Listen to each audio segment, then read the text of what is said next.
¿qué tal? Bienvenidos a un nuevo videoprograma de Educarte. En el videoprograma del día de hoy vamos a tratar el tema de panorama del periodo, formación del mundo moderno. ¿Qué aprendizajes esperamos tener de este tema? Por un lado vamos a reconocer los principales procesos y hechos históricos y los vamos a ubicar durante el tiempo y el espacio. Por otro lado vamos a identificar los conceptos de conquista, virreinato, colonización, pueblo de indios, república de indios, cabildo y real audiencia. El aspecto fundamental de estos temas radica en el hecho de que vamos a conocer cómo se organizó el virreinato de la Nueva España. Por otro lado, y como ya lo abordamos en videoprogramas anteriores, vamos a identificar y a reconocer los diferentes aspectos de la sociedad novohispana que transformaron a la sociedad y a la cultura durante ese periodo. Ahora, los temas que vamos a tocar prácticamente son una embarrada de lo que vamos a ver en temas posteriores, en videoprogramas posteriores. Vamos a poner mucha atención en cada una de las cosas que vamos a ir desarrollando para poder entenderlas y comprenderlas perfectamente y que esos conceptos y que esos temas puedan estructurarse mejor en nuestra mente para poder entenderlos de muchísima mejor manera. Adelante, prosigamos. Una vez que se lleva a cabo el proceso de conquista de México Tenochtitlán por parte de los españoles encabezados por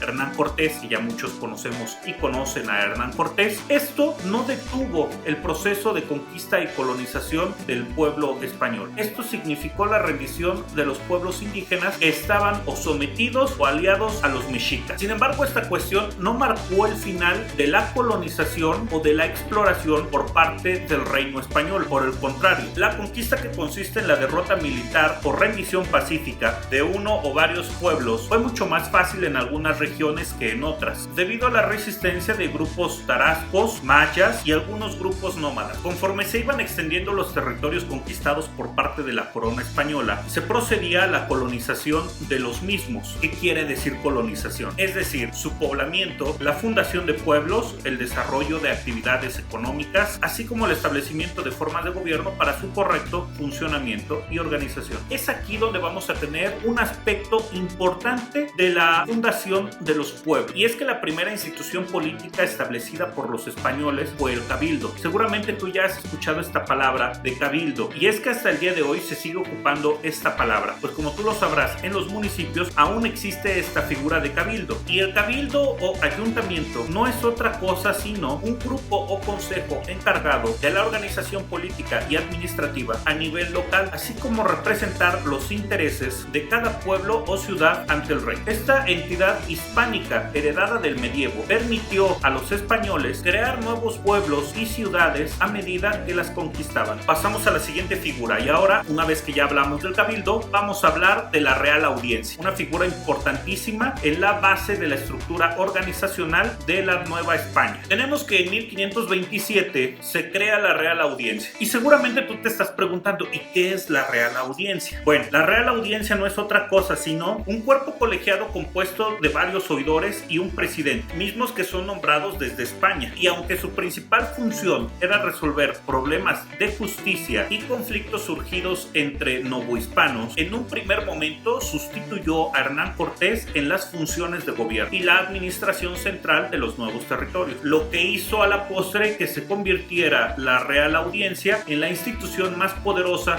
de la Nueva España. Ya para el año de 1535 se creó legalmente el Virreinato de la Nueva España. Esta unidad territorial, considerada como provincia del Reino Español, sería gobernada y administrada por un virrey. El virrey va a fungir como representante directo del rey español en los territorios de la Nueva España. Como te lo he dicho al principio, la conquista de la Nueva España se realizó por fases. No fue una conquista sencilla, no fue una conquista fácil, fue una conquista que trajo consigo diversos retos y objetivos que cumplir. Cabe destacar que fueron 4 fases de expansión las que se vivieron durante el virreinato de la Nueva España. Como puedes verlo en la imagen que está en pantalla, te podrás dar cuenta cómo fueron las diversas oleadas de colonización llevadas a cabo por el reino español, de tal suerte que para 1549 los dominios españoles abarcaban prácticamente la totalidad de Mesoamérica, pero seguían sin extenderse más allá de esta super área cultural, por lo que posteriormente la conquista y colonización de territorios como lo son Oasis América y Aridoamérica fue muchísimo más lento y por momentos pueblos bastante inacabados. Durante el proceso de colonización del norte de la Nueva España, lo que hoy sería el norte de México, se llevaron a cabo diversas resistencias por parte de los pueblos indígenas, lo que desencadenó la llamada Guerra Chichimeca. Diversos pueblos chichimecas llevaban a cabo enfrentamientos armados en contra de las colonias españolas. Ahora, por otro lado, cambiando de tema, tenemos que establecer que ya en el centro de la Nueva España, en el centro del virreinato de la Nueva España, se fueron creando diversos pueblos. Estaban los pueblos de los españoles, los pueblos de los peninsulares, los pueblos de los españoles criollos, y por otro lado estaban estos pueblos de indios, también conocidos como repúblicas de indios. Esto se debió a que había una prohibición legal que impedía que tanto los españoles como los indios pudieran convivir conjuntamente. Estos pueblos debían organizarse administrativamente en cabildos compuestos por gobernador, alcalde, regidores, todos ellos indígenas encargados del gobierno interior y además también encargados de la recolección del tributo. Los pueblos o repúblicas de indios fue algo verdaderamente fantástico, y es que les permitió a los naturales mantener gobiernos autónomos a nivel local, elegir a sus gobernantes y mantener formas tradicionales de organización, lo que les permitió una mejor integración y adaptación a la sociedad novohispana. Como lo habíamos mencionado en videoprogramas anteriores, esta integración de los indígenas, de los naturales de Mesoamérica a la sociedad española, pues fue bastante drástica y fue bastante complicada. Tuvo sus altibajos, no siempre fue como debiera ser. Sin embargo, pues hubo un cobro de tributos, explotación de la mano de obra indígena, tanto en las minas como en los cultivos. Y quizás el aspecto más benévolo de todo esto fue la evangelización, lo que algunos autores denominan la otra conquista. Por un lado fue la conquista armada, la conquista corporal, y por otro lado la conquista espiritual. Es decir, dejaron de tener una sociedad politeísta, dejaron de adorar a los dioses mesoamericanos, a los dioses antiguos, primigenios a su cultura, y comenzaron a adorar ahora al único y verdadero Dios de la religión católica. Entonces, como lo hemos visto, podemos decir que la sociedad novohispana, la sociedad del virreinato español de la Nueva España, fue profundamente desigual. Sin embargo, esta desigualdad sí estaba sancionada por las leyes españolas, pero esto a la realidad difícilmente se llevó. Y es que más allá de la evangelización de los indígenas, uno de los principales intereses de los españoles radicados ya en el virreinato de la Nueva España fue utilizar la mano de obra indígena precisamente para diversos trabajos, como ya te los había mencionado,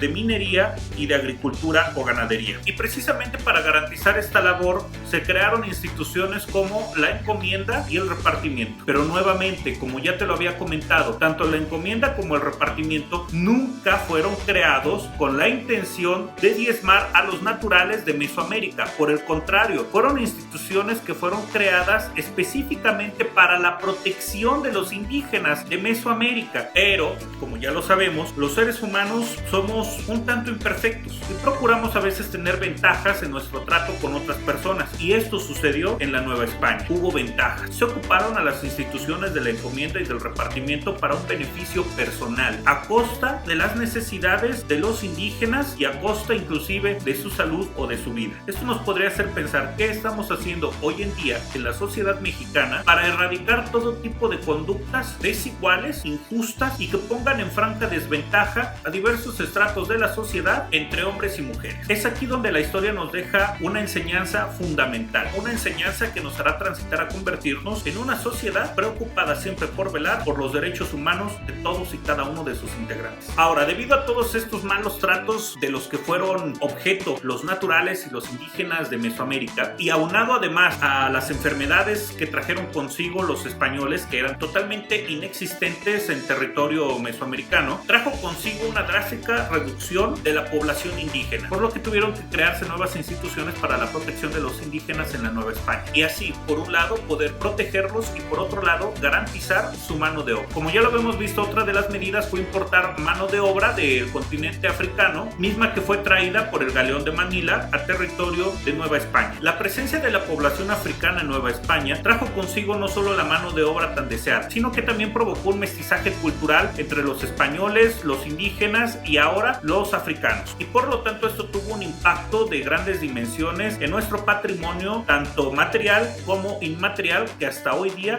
siente sus efectos. Al paso de los años, Nueva España se comenzó a convertir en una de las posesiones más valiosas de la corona española. Y es que, como no, si había producción de plata, metal altamente valuado que permitía a la corona española seguir seguir sosteniendo y costeando las diversas pugnas armamentistas que sostenían aquella época, además de poder comerciar fácilmente por el mundo. Ahora, hablando específicamente de la extracción de plata, te debo decir que esta actividad fue preponderante y primordial, no solo por el aspecto económico, sino que debido a ella se crearon nuevas ciudades, tierras de cultivo, rutas comerciales y el crecimiento de otras actividades económicas como lo son la agricultura y la ganadería, además de la producción manufacturera. ¿Y qué pasó con la plata? Pues como ya te lo había comentado, mucha de la plata que se extrajo de las minas del norte del país tuvieron como destino el continente europeo. Eran embarcadas en el puerto de Veracruz y de ahí zarpaban rumbo a Europa. Pero también favoreció al comercio al interior del virreinato y permitió un constante intercambio con el continente asiático a través del puerto de Acapulco en el Océano Pacífico. Ahora vamos a abordar el tema de la conquista espiritual que ya habíamos tocado muy someramente al inicio de este video, y es que es importantísimo estudiar cómo el choque de esta sociedad española y las sociedades indígenas mesoamericanas trajo consigo una adaptación no solo a los sistemas españoles de aquella época, sino también una conversión de los indígenas a la fe católica. Una de las principales misiones de los españoles fue precisamente esa: evangelizar a los naturales de Mesoamérica, adoctrinarlos en la fe católica, lo que llevó por consiguiente a la erradicación de la idolatría de los dioses prehispánicos, así como de las diversas tradiciones religiosas, para llevar a cabo la tarea evangelizadora. En un principio, durante los viajes expedicionarios y de conquista de Hernán Cortés, era acompañado de 3 frailes franciscanos. Ya para el año de 1524 arribaron más de 2 a la Nueva España. Estos eran conocidos como los 12 apóstoles y tuvieron un papel preponderante en la evangelización del Nuevo Mundo. Cabe destacar que en el norte, como ya lo habíamos denominado, derivado de las guerras chichimecas, fueron los territorios más complejos para evangelizar. Ahora, cambiando un poco de tema, pero siguiendo en la misma dinámica, debemos mencionar que la Iglesia Católica tuvo un papel preponderante y fundamental en la Nueva España, pues su actividad influyó en todos los ámbitos de la sociedad novohispana. Hay que mencionar que algunas de las propiedades agrícolas más extensas pertenecían a la Iglesia Católica y además también tenían el privilegio de cobrar el diezmo. Te debo mencionar que la Iglesia Católica tuvo un gran número de funciones importantísimas en la Nueva España. Tenían la función de la creación de escuelas, hospitales, obras de caridad, el registro de nacimientos, matrimonios, defunciones e incluso la fundación del banco que otorgaba créditos, además de administrar los ahorros de los pueblos indígenas. Pero el impacto de la Iglesia en la sociedad novohispana también permeó en lo cultural. Influyó en gran parte de las festividades y estas se organizaban en torno a un calendario religioso y reunían otros aspectos de la cultura como la gastronomía, la música, la danza y las diversiones. La herencia cultural que se gesta a partir de la conquista de México Tenochtitlán y durante el virreinato de la Nueva España hasta mediados del siglo XVIII podremos considerar que es el génesis de lo que hoy conocemos como la identidad de los mexicanos, y se creó gran parte del patrimonio cultural de nuestro país, mismo patrimonio que consiste en obras pictóricas, literarias, arquitectónicas, creencias, costumbres y por supuesto nuestras tradiciones. Ahora ya sabemos por qué somos un pueblo altamente católico y por qué somos un pueblo altamente fiestero, y además también desafortunadamente un pueblo altamente desigual, pero que es una cuestión que está en nuestras manos cambiar y que seguramente vamos a cambiar y vamos a lograr convertirnos en un país respetuoso de los derechos humanos y que tenga como bandera la equidad y la igualdad entre las personas. Ahora, hay que destacar algo sumamente importante. Dentro de las expresiones artísticas destaca el barroco y sobre todo el barroco churrigueresco en la Nueva España. Esta corriente retomó evidentemente elementos europeos y quedó plasmada en edificios, escuelas, pinturas y obras literarias. Como te lo había mencionado, el barroco churrigueresco es el que tiene más pujanza y fuerza en territorios de la Nueva España. Los representantes en México son Jerónimo de Balbás y Lorenzo Rodríguez. Te debo decir que el término churrigueresco proviene del apellido Churriguera. Los Churriguera fueron una familia de arquitectos de origen catalán y su obra se caracteriza porque presenta una recargada decoración. El barroco novohispano se distinguió por la representación de temas religiosos, lo que coincide con el apoyo que la Iglesia dio para con esta corriente durante el periodo de la Contrarreforma, así como la importancia del pensamiento religioso en todos los aspectos de la vida de los habitantes de la Nueva España. Hasta aquí llegamos en el estudio del panorama del periodo que corresponde a la formación del mundo moderno. Todas estas figuras, todas estas instituciones, todos estos elementos religiosos, artísticos, arquitectónicos y de literatura literatura fueron los que conformaron el periodo novohispano. Y bien, en el siguiente videoprograma vamos a profundizar en el estudio de cada una de las instituciones, tradiciones y del aspecto cultural que hemos abordado de manera muy rápida en este videoprograma, por lo que te pido que estés muy atento del siguiente videoprograma. Recuerda suscribirte al canal, darle like a este video si te gustó, dejar tus comentarios en la parte de abajo y compartir este video en tus redes sociales. Nos vemos y hasta la próxima.